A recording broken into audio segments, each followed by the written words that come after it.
Hey everybody, Anthony here with Just Winging It Barbecue.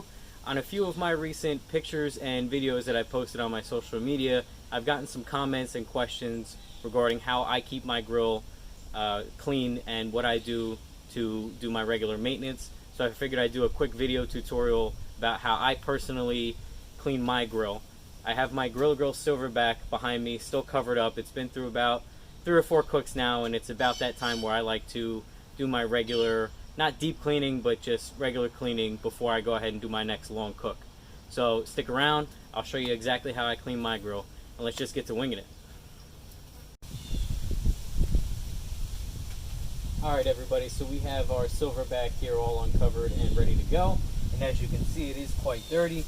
I know to some of you this isn't dirty at all, but I'm pretty anal retentive about how I keep my stuff, especially a smoker that I've A, grown to really love, and B, spent a decent amount of money on, so I want to keep it in the best shape that I can for as long as I can. And I particularly like to have it clean in between my cooks, just because I want my flavors and my performance to be as best as they could possibly be. So what I like to do first, I just take the grate out and set it off to the side here.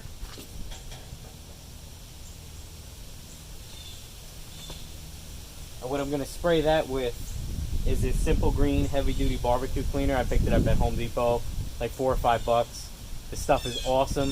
You just spray it on, let it sit for a few minutes, and hose it off. And normally a bulk of everything is going to come off of that grate, especially because it's that really heavy stainless steel from Grilla Grills. It's really easy to clean, and it comes out looking almost brand new every time.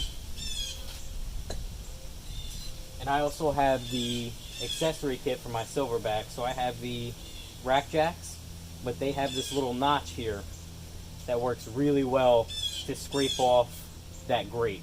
So between this, that spray, and a pretty decently powerful hose, we're going to get these things cleaned up, and I'll show you what it looks like after we're done.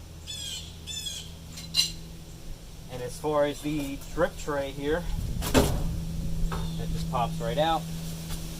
I keep mine covered in aluminum foil to make it really easy to clean.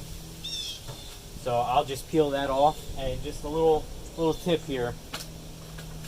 Reynolds Wrap Pitmaster's Choice. I can't find it in any stores. I can only find it on Amazon. This stuff is no joke. It's the real deal.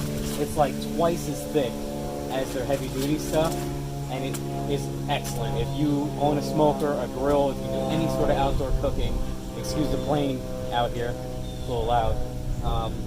It's awesome. That's what I wrap my drip tray in. And then inside here, I'm sure you can see there's just some ash. I'll show you, I'll just grab my vacuum and vacuum it out, wipe everything down, and we'll be good to go. So I'll check back with you when I'm all done.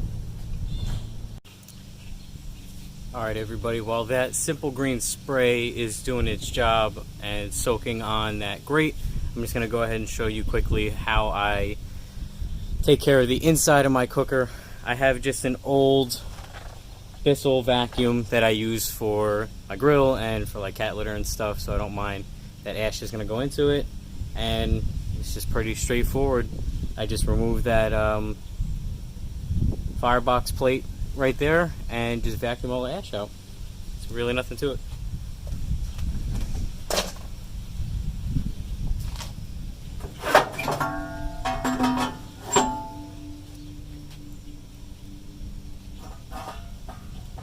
And that's all you really have in there, if you can see.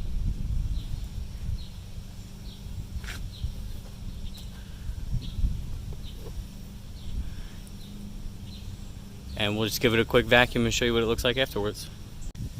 Alright everyone, we are all vacuumed out, and during that time I also wiped down any really crusty or burnt on stuff that I could see inside of the cooker.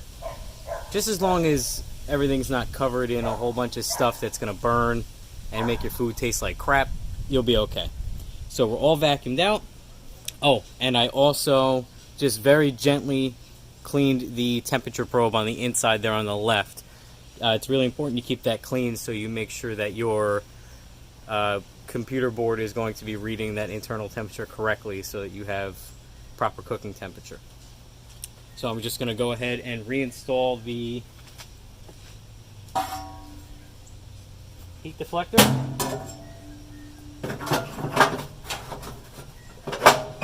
Slides right into place just like that.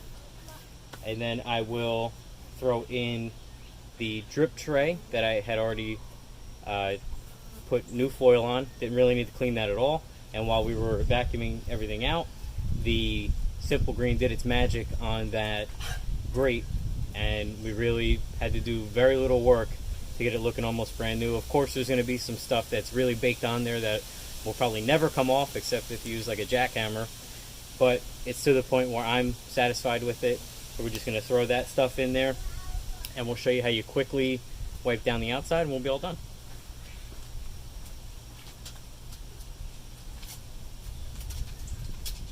Here's our fresh drip tray. Right back in there. Make sure it's in the proper spot. That's it, brand new.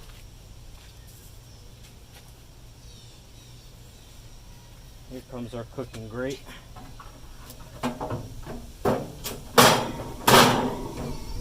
Good as new. Alright, now we'll show you what to do with the outside. Alright, now that our inside is all cleaned up, I'm just going to quickly wipe down the outside of my cooker. I use this stainless steel cleaner and polish. Got it on Amazon for a few bucks. Works really well to get rid of any streaks or fingerprints on the outside of your cooker. And then that's it. It's all done. It's just quick little maintenance to keep your grill in the best shape you can. And I don't know if you can hear it, but my son is now out here toddling around, so you might hear him babbling. Alright everybody, we are all done. Our Silverbac is nice and clean and ready for our next cook. I really appreciate you stopping by to watch this quick tutorial on how to clean and maintain your pellet grill. Drop me a comment, a like, hit that subscribe button, and come back for more videos. I do plan on doing a review of the Silverbac in the future, and of course I will be doing some other cooking videos. I appreciate you stopping by, and always remember to just keep winging it.